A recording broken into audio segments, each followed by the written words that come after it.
Alberto Bacchiega, welcome to Digital Markets Research Hub.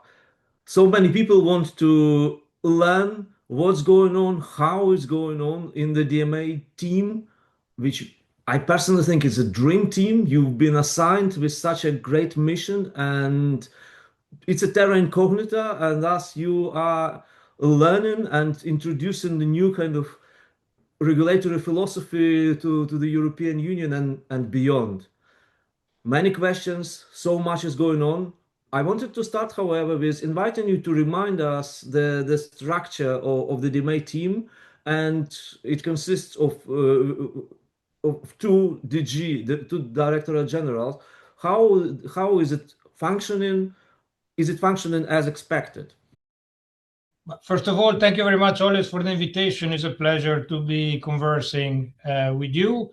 So indeed, but let's start, from the very basics. The Digital Market Act is implemented by the Commission. So the European Commission is the sole enforcer of the Digital Market Act, which is already something kind of new, because in the European Commission typically would propose and adopt, for the Parliament and the Council to adopt legislation in regulatory matters, and then empower member states to actually give to national authorities the task of the enforcement. GDPR is one example, but many other regulators, telecoms, etc. Then with European structure of coordination at various levels. In the DMA says the Commission is the sole enforcer. So something new for us, and within the Commission, as you mentioned, it has not been given to one department, one Directorate General only, but to two. So the Competition Department, to which I belong, and the Connect Department, that are, if you want, the expert in digital matters. Why is that? Because of the fact that the DMA is really at the crossroad between, if you want, evolution of competition enforcement and translation into regulation.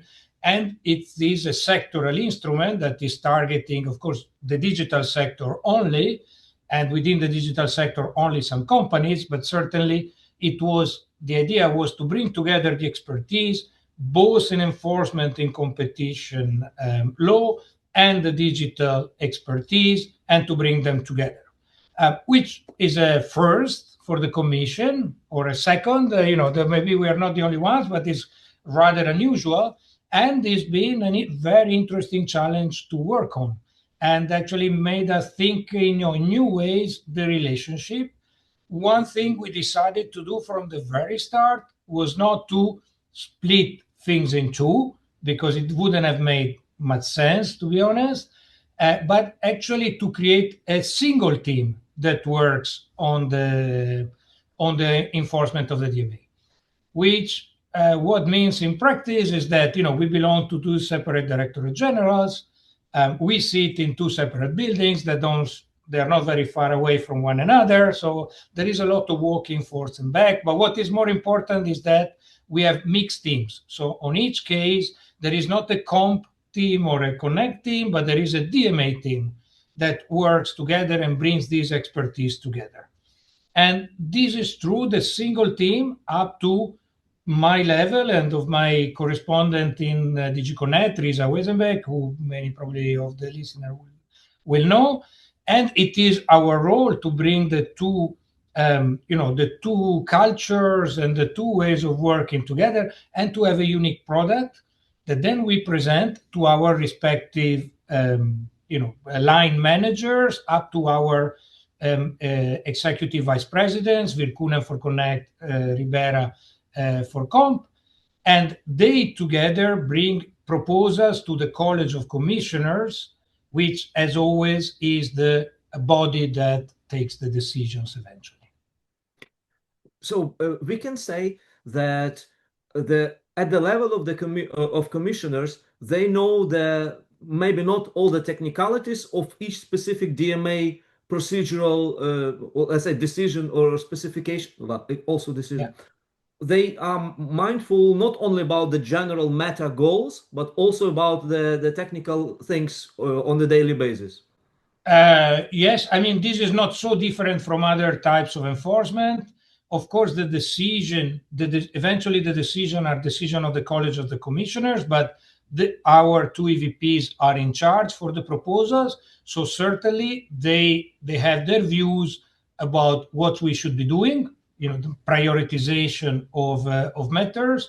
They are constantly informed about what we are gaining in terms of information and in terms of knowledge on the ground, and at all key moments at the milestone of the life of a case, we go back to to our political level and ask for endorsement for the proposal, or if there are various possible ways, we ask for guidance.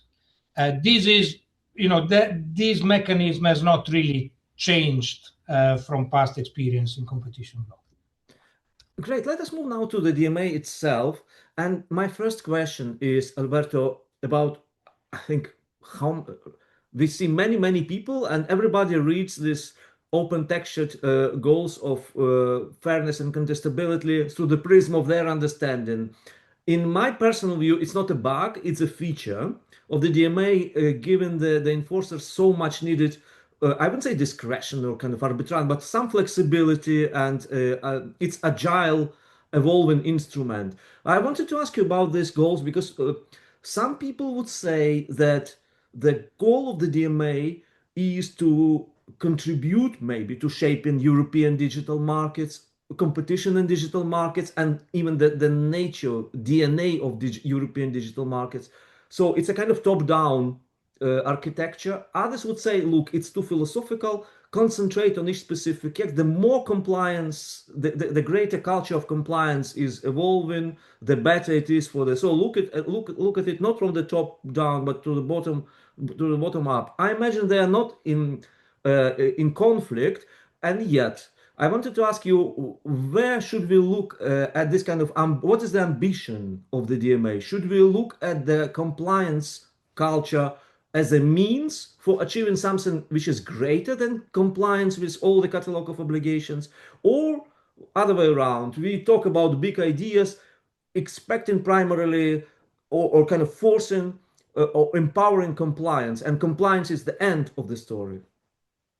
I think a bit of both, the top-down and the bottom-up vision, they both have merits. And I think that's exactly what you need. You need to have a vision.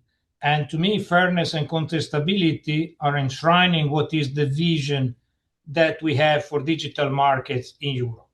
So we want them to be fair, we want them to be user-centric, giving rights to users, and we want them to be open and contestable for businesses.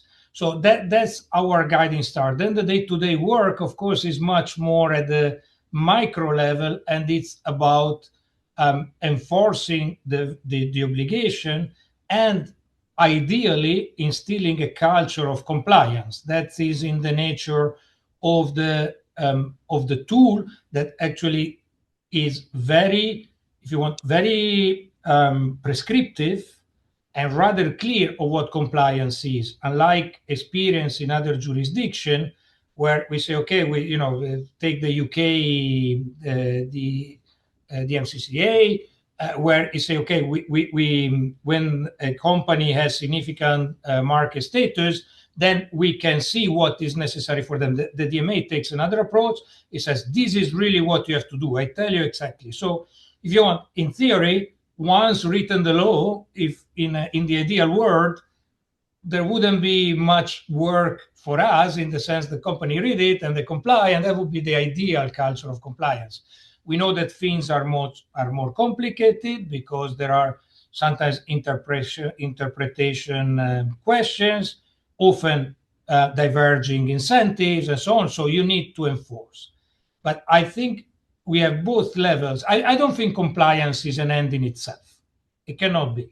Compliance is an end to achieving the goals and the vision that is set out in the DMA. So what we want, and that's shaping structurally, if you want, the way we understand digital markets through modifying or steering the behavior of the biggest platforms.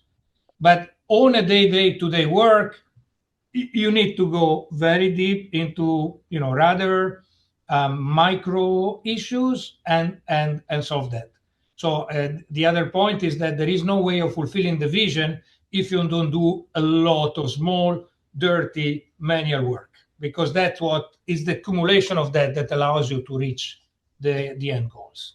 And I'm very glad. I hear maybe I'm not privy to many conversations, but I hear for the first time the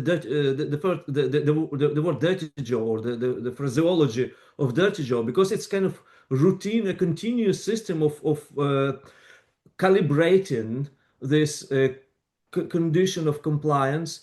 And I imagine it's quite a big challenge. So do you think from your milestones how the DMA team perceives these first years, where this kind of institutional building, capacity building, rather than immediate changes, dramatic changes to the markets, to the digital markets themselves, even if we see some tangible results. Yeah. But in terms of building the institution, do you see that you are on the right track? You are moving with the right speed?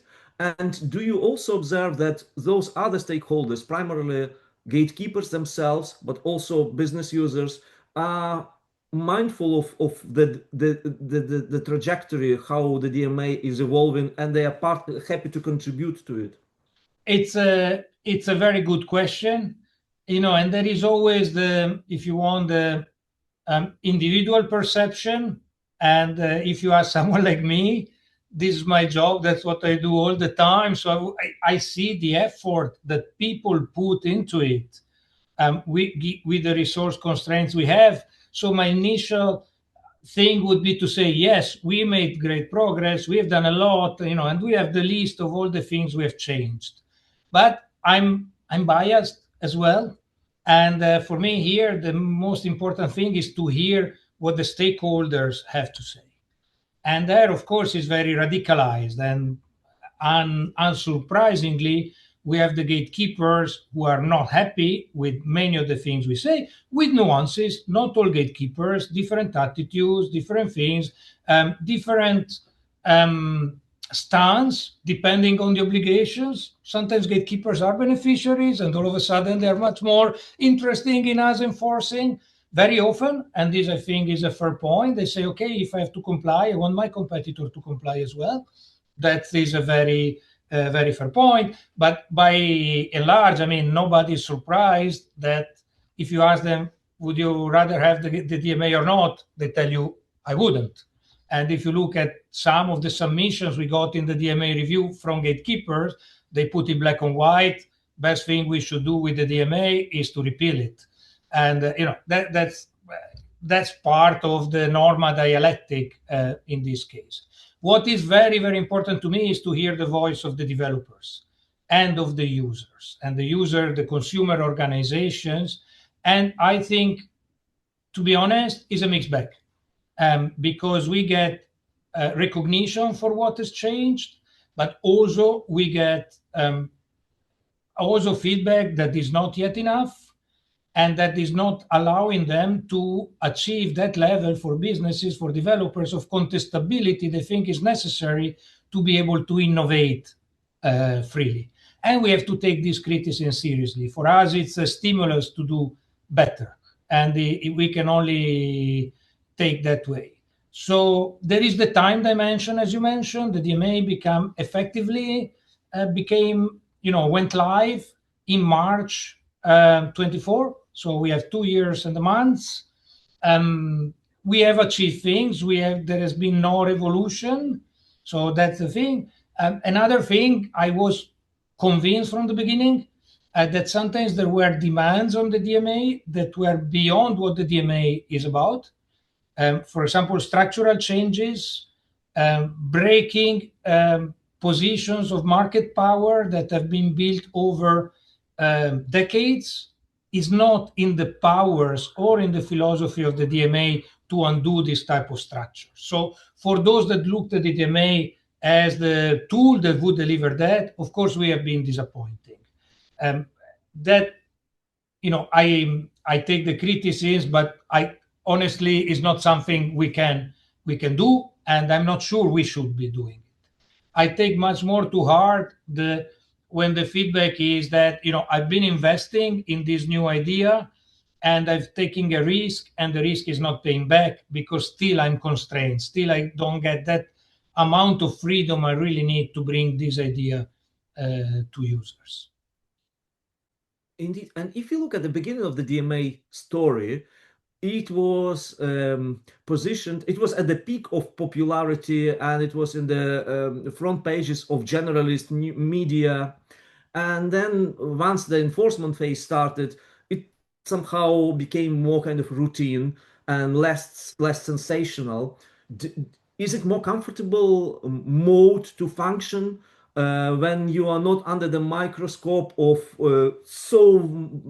polarized views, etc., or you are still in the under the microscope by stakeholders? We feel still under the microscope and the pressure. There is also, again, there is always this bias. I've worked over many years in different industry. Of course, whenever you work on a specific sector or industry, you're much more sensitive to the news in there, so you read them more carefully, and so you always tend to think, oh my God, I'm in the most exciting slot all the time, simply because that's what grabs your attention. But I think that now objectively, it's also normal. There is a certain cycle. Of course, when the legislation was passed, there was much more attention. That's fair enough. So if it is a little bit calmer, very good for us. Sometimes what I regret a little bit that we get a lot of attention for certain specific events and not for others. So we get a lot of attention when there is a decision adopted. If it is a decision with fines, even more attention. And that's not really the most important thing we are doing. It's not the fine. The fine is saying, look, there was something really wrong here, but what we are trying to do is to say, okay, how do you comply? And in all the many instances in which we achieve very good result through compliance and changes that do matter, then we get very little media attention. You have really to go to the blogs, to the specialized blogs to get it. And that's how the news world works. No criticism there, but sometimes we feel a little bit shortchanged. Just to give you an example, is something very fresh. Apple have introduced a tool which works pretty well, for which you can export all the data you have in Safari if you want to move to another browser, and with a click you bring your history, you bring your favorites, you bring your own stuff. There's been quite a lot of effort in getting that up and running on our side, Apple side. They put engineering time into that. It's there, it's useful. Of course, it's not grabbing a headline.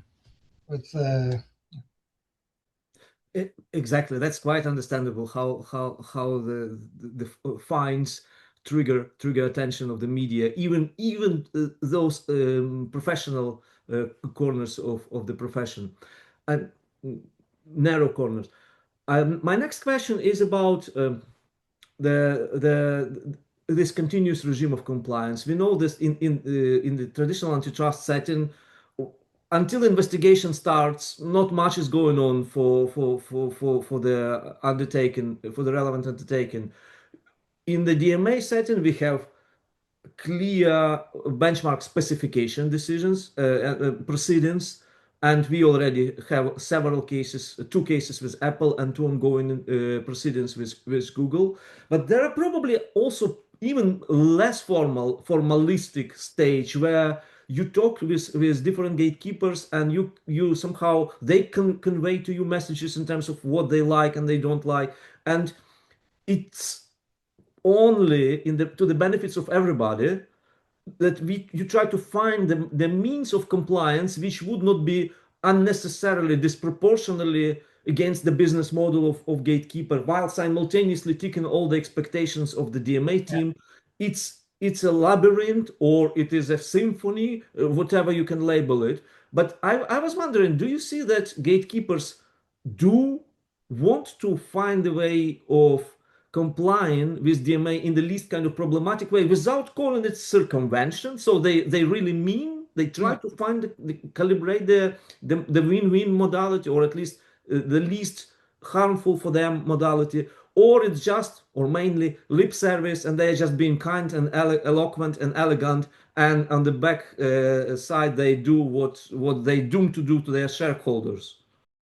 So of course nothing is completely black or white, but there is a lot of compliance discussion and compliance solution that actually are exactly as you say. They go through what we call regulatory dialogue, not formal investigations, and there's a genuine effort on both sides to find solutions that are least intrusive to the business model and to the working of the companies, while allowing us to achieve the goals of the DMA and compliance with the obligations. Just to give you, 2-3 examples of compliance that we have achieved without formal investigations. Interoperability for messaging services.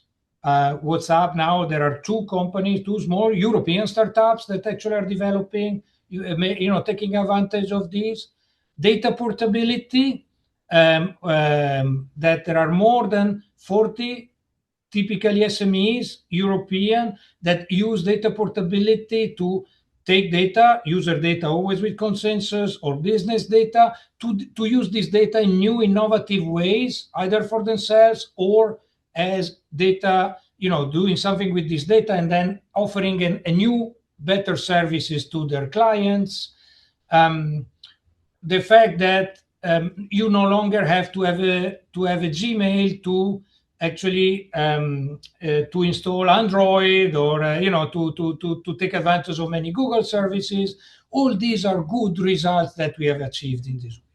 So do gatekeepers generally want to comply? Again, it's not black and white. Sometimes yes, and sometimes yes, because I think they realize that it costs them less to comply, rather than having a drag on, and possibly controversial interaction with the European Commission. Does it always work? Of course not, because there are some obligations that require significant changes to the business model of the gatekeepers. Sometimes it can have an impact on the revenue streams, and there, of course, there are interests and incentives that are at stake that are very different. And that is why the DMA has all this graduation of possible tools, starting with the regulatory dialogue, then moving to specifications, investigations, where it's not about finding non-compliant, finding wrong, or fining not at all. It's just to give more detail on how they have to comply. They can be very controversial. We've seen, that the companies with which we have used this investigation so far, it would be wrong to say that they embrace this philosophy we want to do, but there can be technical collaboration, because also there that you're getting to the specification, so you want to do it in the best way possible also for the company. And then, of course, when it's impossible to find an agreement and we think there is really serious non-compliance, then we have the non-compliance investigations that are those that get most publicity of all. And we remember that non-compliance decisions accumulate this kind of the punitive effect with time and with the amount of this non-compliance decisions. So it's kind of they have to be mindful. I'm sure they are. So let me ask you about this specification proceedings with Apple. So sometime, not much actually, some time has passed yet. So we can make some preliminary assessment of their effectiveness. Do you think that a lot has been achieved, and in terms of the maximum expectations, where are we? Okay, so there were two specifications. One was about process. So the process to ask for interoperability, that I think we achieved much more transparency, much more certainty about the timing of these requests, and we saw a little, also moderate increase in the requests that have been implemented. And then the second investigation was about something much more technical, that was interoperability of connected devices. There, the specification went down to the, what type of API Apple had to make available, what type of protocols, etc., etc. That we started seeing the first positive effects, but we have to remember that the decision itself had a calendar according to which Apple had to release the various features, because it does take time, it does take engineering work. So we are not yet at the point where we say Apple has implemented everything they had to implement, so it's all out and live. So it's difficult to measure. And then the other point is that we can specify on the Apple side what they have to do, but of course on the device manufacturer side, they also have to tweak their own system to be able to take advantage of the interoperability. So there is lead time in all of this.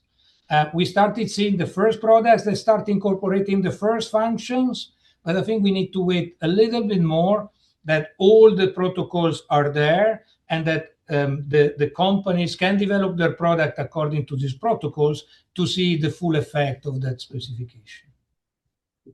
And there are two ongoing specification proceedings on Article 6.7 and 6.11 with Google. They are ongoing, so I imagine not much could be said in this setting today. But if there are some kind of milestones which would be helpful for us just to be aware of, you're very welcome to reflect upon. Yeah, but what I can say of the two, so we started both of them in January.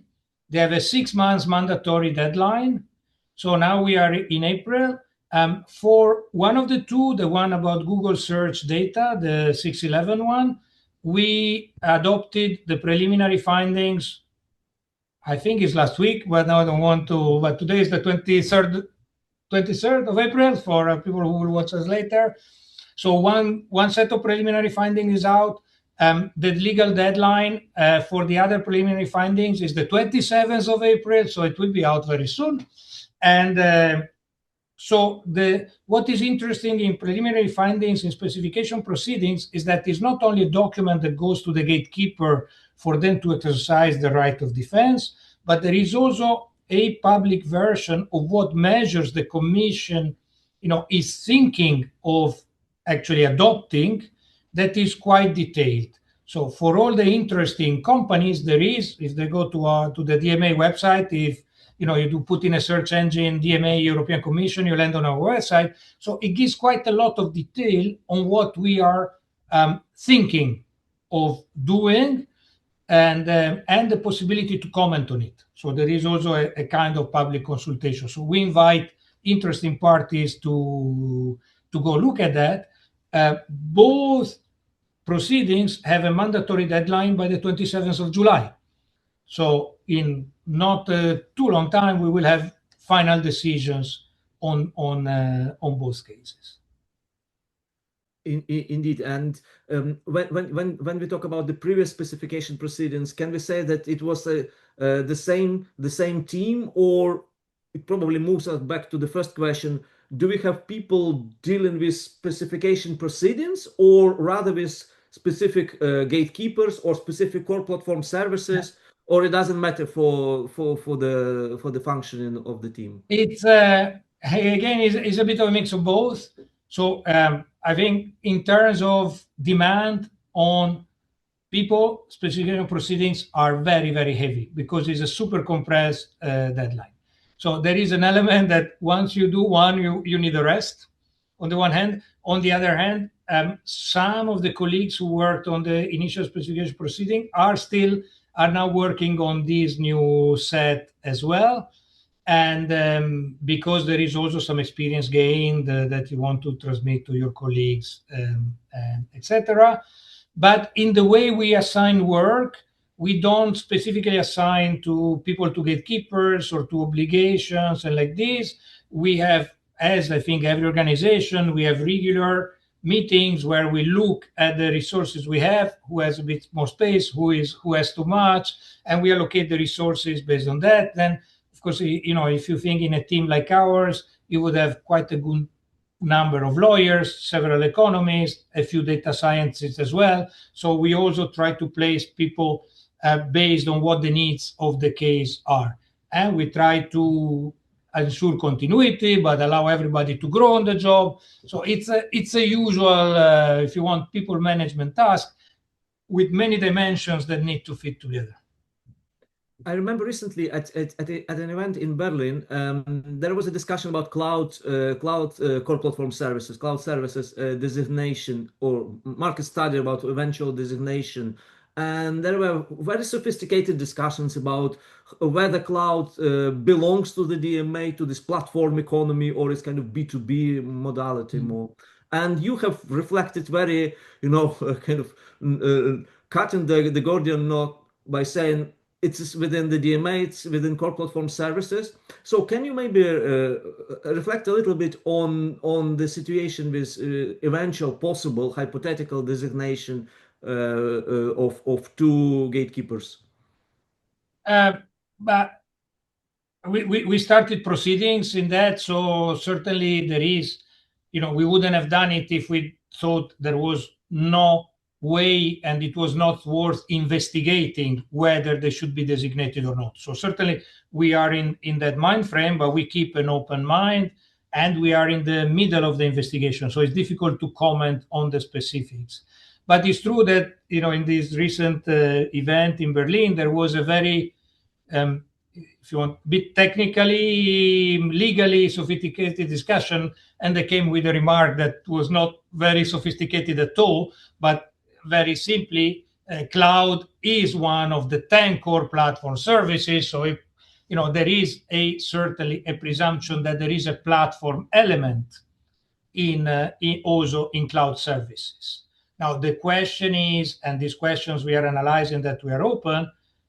First, some services are more obviously platforms than others, or more, if you want, the platform is the dominating part of the service.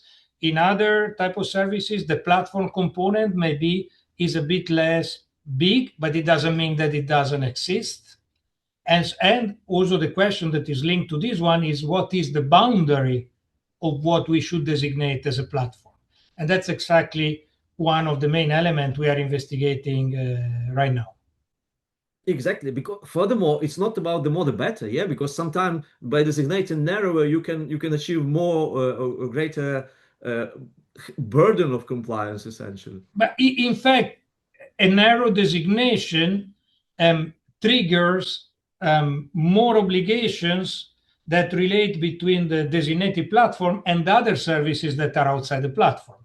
A broader designation actually brings in more, if you want, obligation that apply directly to the platform. So, there is no absolute winner or loser. And I think that what we shouldn't be doing is to try to think what are the boundaries of designation, thinking what happens then to the obligations. Because you get some more here and some less there. That's one thing, but also it's the wrong way to thinking about it, because we should try, to the extent that is possible, to stick to the facts as much as possible, to follow what the technology says, what the market says, and so on. Always being aware that markets are very complex, organizations are very complex, and we are putting a legal box, on something that is much more complex than drawing the boundaries, very clear boundaries with a pen. And that's much of the discussion we have with gatekeepers, that they say, but we don't see the business this way. The way we are organized is different. And, if we are in different worlds, but it was a debate also that in competition law, you have a lot when you do market definition. Are you bringing this additional product or this ancillary thing? Is it the product to separate market, and so on? So there is an element of déjà vu, and it's true that we are putting a new construct on reality, and it's never, of course, 100% fit. In this regard, the DMCCA offers very generous toolbox for designating core platforms or identifying core platform services, digital activity, and the definition is the activity which is done digitally. Yeah. Very tautological, all inclusive, but that's a different setting, of course. You mentioned lawyers, and if you look at this kind of ping pong between the commission and the gatekeepers, it's very amicable in many respects. It's a must because it's continuous process. And yet there will be moments, and there are already moments where the kitten turns into tiger, and things become more antagonistic. One would say that each of the players has trump card. The flexibility, the veil of interpretation, in my view, is a huge trump card of the DMA team. And we hear so many attempts now to set up clear boundaries, set up clear benchmarks about performance, effectiveness, etc. And gatekeepers also have their own cards. To use the vocabulary or the posture of Christina Cafara, are you talking to me? We comply. Here is our report, etc. So they can always somehow try to. Are you optimistic about them using their trump card often, excessive? And do you think that they will not go into this pathway too often? Look, I think companies, they rightly maximize value for their shareholders. So they also have a goal and a mandate, which is respectable and is also what creates wealth in our society. We are there, if I see my role as an enforcer, to make sure that this doesn't go to the disadvantage of other companies and of consumers or users in our jargon. So I think to some extent is inevitable that there will be disagreements, is inevitable that there will be, attempts to pretend you're complying and circumvent. And it's our job to be clear, to be transparent, and to be also forceful enough not to make all this in a paper exercise that is creating costs also to the gatekeepers and to other things without achieving anything. So that is, what is very important. That is our goal, and and then the judge is, there is still quite a level of attention from academy, from stakeholders to the DMA. The one thing I want to say is that we are very attentive and we listen very carefully to the feedback we get. Exactly, and I think that one of the how the DMA is designed, that you are not under the obligation to reflect upon this. At one of the versions of the DMA, there were third parties with legitimate interest. This would pollute your flexibility and constrain, but at the same time, it's hard to see more open, more interactive regulatory setting, where you in constant dialogue, multilogue with different stakeholders, not only with those who are obliged to listen to you and comply. Yeah, of course. That was a very deliberate choice we made at the beginning. And it's quite interesting, because unlike antitrust, for example, there is no complainant status in the DMA. And that, at some read it at the beginning that we wanted to downplay the feedback we would get from third parties.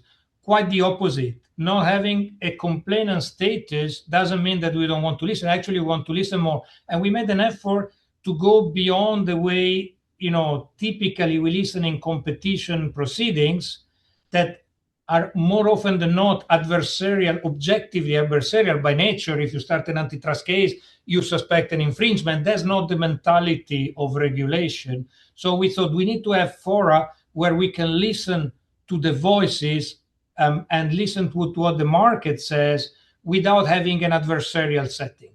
And this is, for example, the workshops, those that we organize for the following the compliance reports, but also more, also on specific cases, specific obligations, workshops that we organize, sometimes closed workshops, sometimes open workshops, to get the feedback for the company. So we try to experiment a little bit on how we can get more input from the market.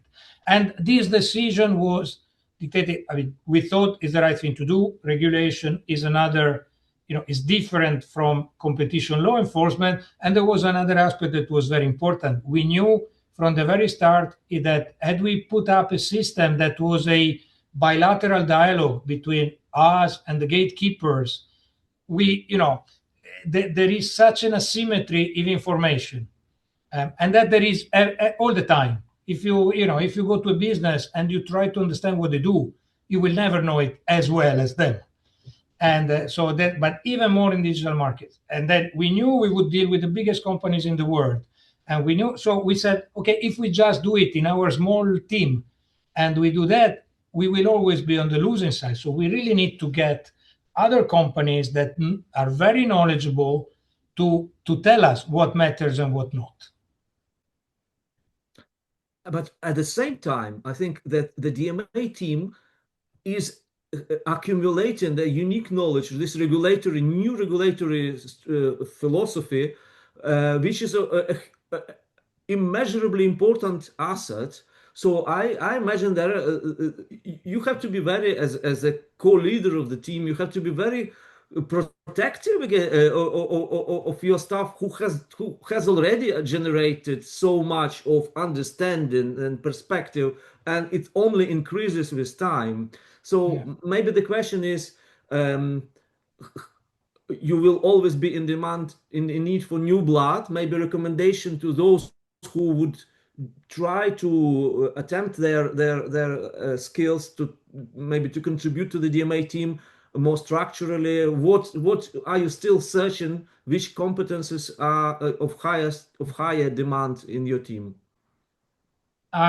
So just on the first part of the question, it is true that for somebody like me who comes from enforcement into regulation, it's been quite a shift in mentality. But I think we also draw quite a lot of inspiration looking at other regulatory bodies, and there is quite a lot, and looking at their interaction with the companies they regulate. And I think there is a lot of knowledge, there is a lot of exchange. And so we are not alone in this. I mean, we are a first in the European Commission, but there are so many examples of regulatory bodies that taught to us also how to approach certain things, also in the context of the high-level group on the DMA, on digital, but also looking beyond digital. And in terms of skills, we need more of everything, if you want.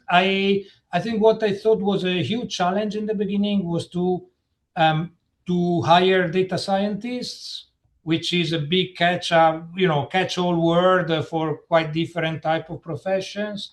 And to my delight, we saw a lot of interest also for those type of professions where we thought we would be completely out of the market, but there are young, very motivated, very knowledgeable scientists who really want to make a contribution to regulating this market, who really believe in the goals on which we believe as well, of fairness and contestability. So it's been more positive than what I would have feared 3 years ago.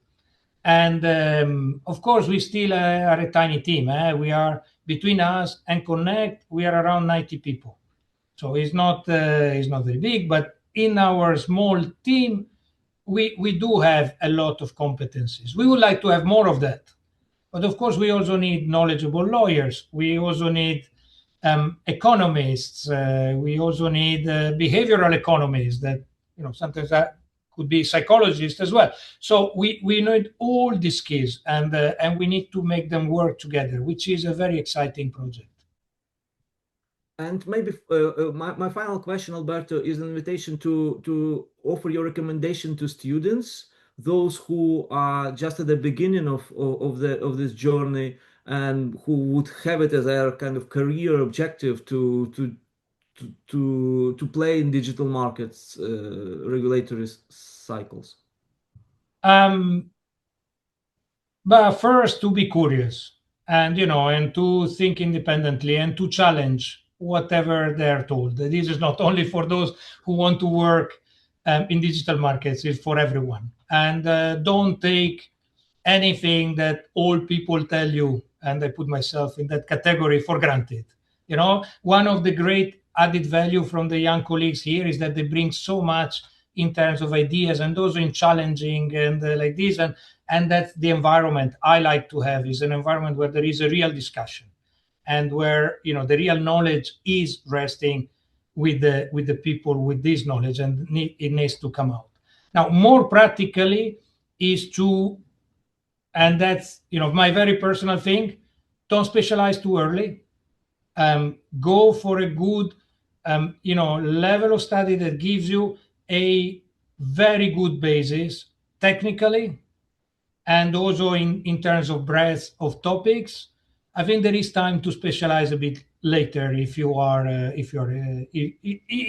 doing a student, you know, path that brings you to bachelor degree, then to a master's degree, and potentially to a doctorate. So don't rush too much into something niche.